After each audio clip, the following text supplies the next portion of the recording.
இன்றைக்கு நாங்கள் ஒரு மெனு ஒன்று செய்ய போகின்றோம். நீங்கள் இந்த காஃபி ஷாப்புகளில் பார்த்துருப்பீங்க. இந்த மாதிரி மெனு போட்டிருப்பாங்க. ஒவ்வொரு டீ ஐட்டமும் இந்தந்த ப்ரைஸில் இருக்கும், அல்லது ஒவ்வொரு ஐஸ்கிரீம் ஐட்டம்ஸ் இந்தந்த மாதிரி ப்ரைஸில் இருக்கும். இந்த மாதிரி ஒரு மெனு ஒன்று போட்டிருப்பார்கள். அந்த மாதிரி நாம் ஒரு மெனு ஒன்று செய்ய போகின்றோம். அப்போ நாங்கள் இங்கே டைட்டிலில் நான் கொடுக்குறேன் கேஃப் மெனுன்னு சொல்லி கொடுக்குறேன். அடுத்தது பார்த்திங்கன்னா பாடிக்கு கீழே டிவ் கிளாஸ் ஈக்குவல் கோட்டேஷனில் மெனு ஒன்று கொடுக்குறேன். அடுத்ததில் பார்த்திங்கன்னா மெயின் ஒன்று கொடுக்குறேன். மெயின் ஒன்று கொடுத்ததுக்கப்புறம் ஹெட்டிங் 1ல் கேம்பர் கேஃப்னு சொல்லி கொடுக்குறேன்.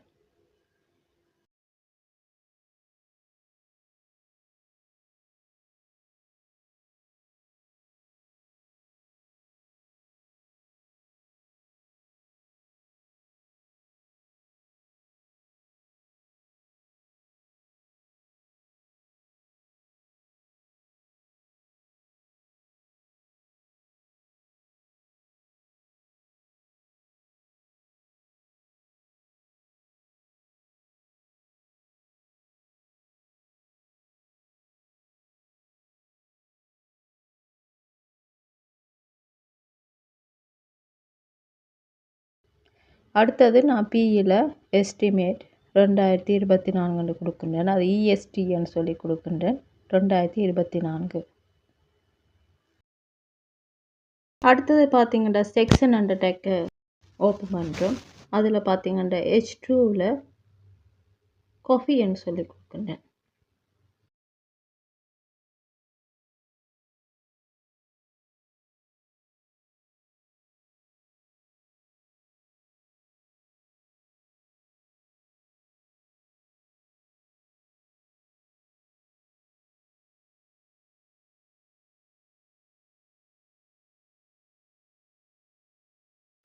அதுக்கப்புறம் H2வை க்ளோஸ் பண்ணுறேன். அதுக்கு அடுத்தது பார்த்திங்கன்னா ஆர்டிக்கல் டேக்கை ஓப்பன் பண்ணுறேன்.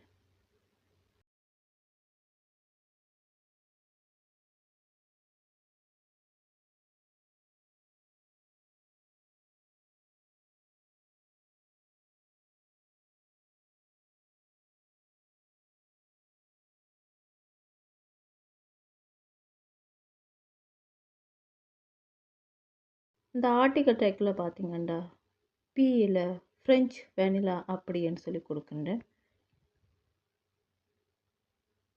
அதுக்கப்புறம் அந்த பியை க்ளோஸ் பண்ணுறேன். அதுக்கு அடுத்ததில் பார்த்திங்கன்னா பின்னு சொல்லிவிட்டு அந்த ப்ரைஸை கொடுக்குறேன்.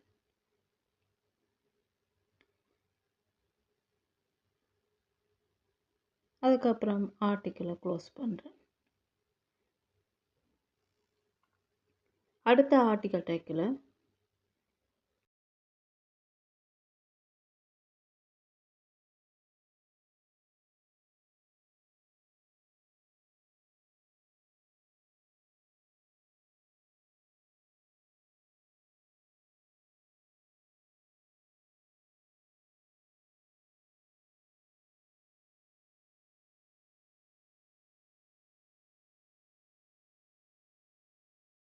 அடுத்த ஆர்டிக்கலில் பார்த்திங்கன்னா பியில் ஆர்டிக்கல் டெக் ஓப்பன் பண்ணுறேன். அதில் பியில் கரமல் மச்சேட்டோன்னு சொல்லி கொடுக்குறேன்.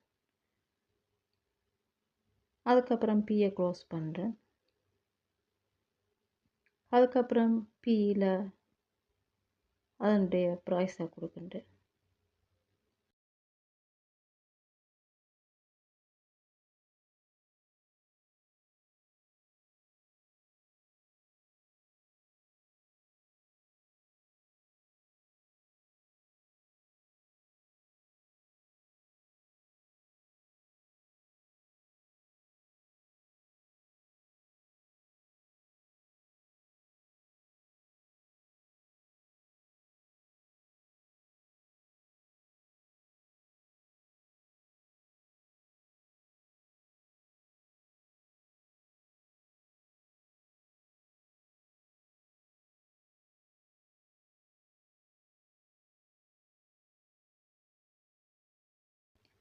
அடுத்த ஆர்டிக்கல் ஓப்பன் பண்ணுறேன். அதில் பியில் பார்த்திங்கன்னா பியில் பம்கின் ஸ்பைஸ்ன்னு சொல்லி கொடுக்குறேன்.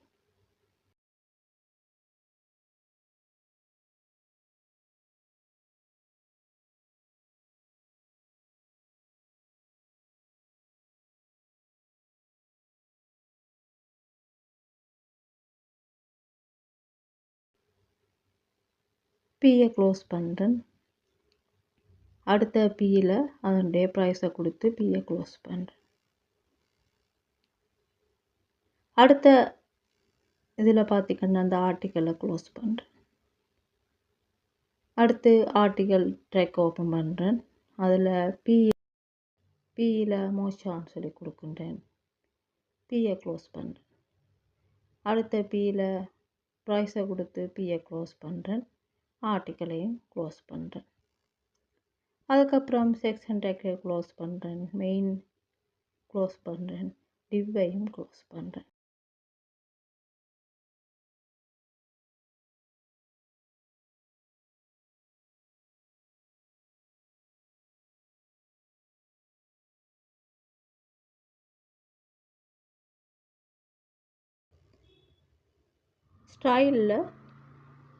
ஸ்டைலண்டு ஹெட், அதாவது ஹெட்டுக்குள்ளே ஸ்டைலுன்னு சொல்லி கொடுத்து நீங்கள் கொடுக்கலாம். அல்லது இந்த மாதிரி தனியாக நீங்கள் CSS ஃபைல் க்ரியேட் பண்ணுறது பெட்டர், அது நல்ல. இப்போ நான் இதில் பார்த்தீங்கன்னா பொடின்னு சொல்லி கொடுத்துருக்கேன். அந்த பொடின்ற அமைப்பு எப்படி இருக்கணும்ன்றதை கொடுக்க போகின்றேன்.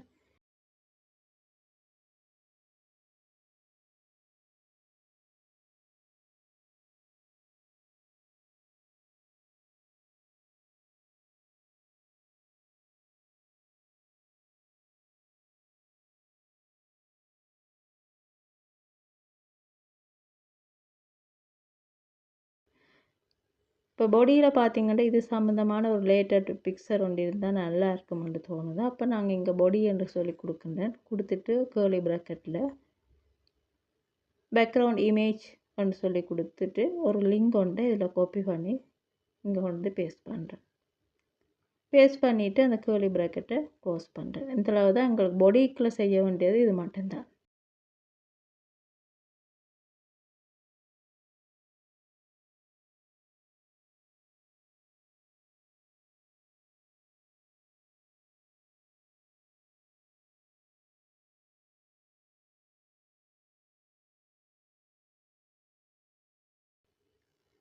அடுத்தது பார்த்திங்கன்னா H1 H2வில் நாங்கள் கொடுத்துருந்தோம். அந்த H1 H2 அடுத்தது P இந்த மூணுலேருந்து நாங்கள் இங்கே ஆர்டிகல்ஸில் கொடுத்துருக்கின்றோம். அது பார்த்திங்கன்னா எங்களுக்கு டெக்ஸ்ட் எலைன்னு சொல்லி கொடுத்து அது உங்களுக்கு சென்டராக வரணும்னு சொல்லி கொடுக்குறேன். இப்போ H1ல் நாங்கள் என்ன கொடுத்துனாங்க, H2வில் என்ன கொடுத்துனாங்க, H1ல் கேம்பர் கேஃப்னு சொல்லி கொடுத்துருக்கின்றோம். அடுத்து H2வில் காஃபின்னு சொல்லி கொடுத்துருக்கின்றோம். அடுத்தது பார்த்திங்கன்னா பியில் அதனுடைய ப்ரைஸு மற்றது அதனுடைய வேறு ஐட்டம்ஸும் நாம் இங்கே கொடுத்துருக்கோம். இதெல்லாம் உங்களுக்கு எப்படி இருக்கணுமெண்டா சென்டராக இருக்கணும். நாம் கொடுத்த அந்த ஆர்டிகல்ஸில் இருக்கிற எல்லாமே உங்களுக்கு சென்டருக்கு வரணும். அப்போ நான் அதுக்கு என்ன செய்கின்றேன்டா H1, H2, P ஒன்று கொடுத்துட்டு கேர்லி ப்ராக்கெட்டில் டெக்ஸ்ட் எலைன் சென்டர்னு சொல்லி கொடுக்கணும். இப்போ இந்த கேர்லி ப்ராக்கெட்டை க்ளோஸ் பண்ணுறேன். அடுத்தது பார்த்திங்கன்னா இது ஒரு மெனுன்னு சொல்லி தான் நாம் இங்கே கொடுத்துருக்கின்றோம். ஒரு பார்க்கும்போதே தெரியும். Div class equal quotation menu கொண்டு கொடுத்துருக்கின்றோம். இப்போ டிவ்னு கொடுத்துருக்குறபடியால் அப்போ நாங்கள் இங்கே என்னென்னு கொடுப்போம்னா ஃபுல் ஸ்டாப் உண்டு, அதாவது ஒரு ஃபுல் ஸ்டாப்னு சொல்லி கொடுத்துட்டு தான் நாம் அந்த மெனுவை கால் பண்ணுவோம். ஏன்னா இங்கே டிவ்னு கொடுத்துருக்குறபடியால் அதுக்கு நாம் டிவ்னு கொடுத்து நாம் என்ன கொடுத்தாலும் அதுக்கு வந்து ஃபுல் ஸ்டாப்பில் தான் நாம் இங்கே CSSல் கொடுப்போம். அப்போ இங்கே CSSல் பார்த்திங்கன்னா நாங்கள் ஃபுல் ஸ்டாப் மெனுன்னு சொல்லி கொடுக்குறேன். இப்போ அது எப்படி இருக்கணுமெண்டா வித் வந்து எங்களுக்கு 9 வீதம் இருக்கணும். அதே நேரம் பேக்ரவுண்ட் கலர் ஒன்று இருக்கணும். மார்ஜின் லெஃப்ட் வந்து ஒட்டுவாக இருக்கணும். அதே மாதிரி மார்ஜின் ரைட்டும் வந்து ஒட்டுவாக இருக்கணும்னு நாங்கள் டிசைட் பண்ணியிருக்கோம். அப்போ அதை இங்கே கொடுக்குறோம்.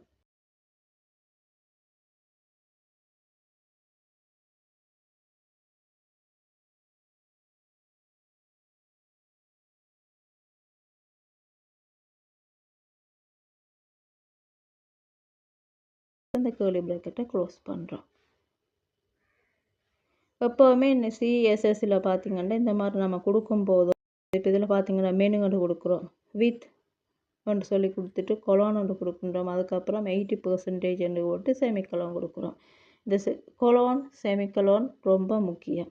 ஒவ்வொரு இது கொடுக்கும்போது நீங்கள் கொலோனில் கொடுத்து அடுத்தது கடைசியில் செமிக்கலோனில் முடிப்பீங்க. அப்போ இங்கே எல்லாமே நான் அப்படி கொடுத்துருக்கேன். இப்போ ஸ்டைலை க்ளோஸ் பண்ணுறேன். இப்போ இதனுடைய அவுட்புட் பார்த்தீங்கன்னா இந்த மாதிரி இருக்கும். அப்போ நாங்கள் ஒரு கேஃப் மெனு ஒன்று செய்திருக்கின்றோம். அது என்ன மாதிரி செய்யுதுன்ட்டு இப்போ இன்றைக்கு நாங்கள் பார்த்துருக்கின்றோம்.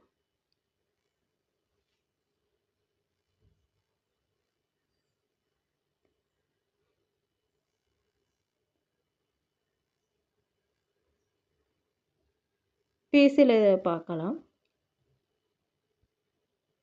பிசியில் நாங்கள் இந்த மாதிரி செய்திருக்கின்றோம். இதில் அவுட்புட் பார்த்தீங்கன்னா இந்த மாதிரி வரும்.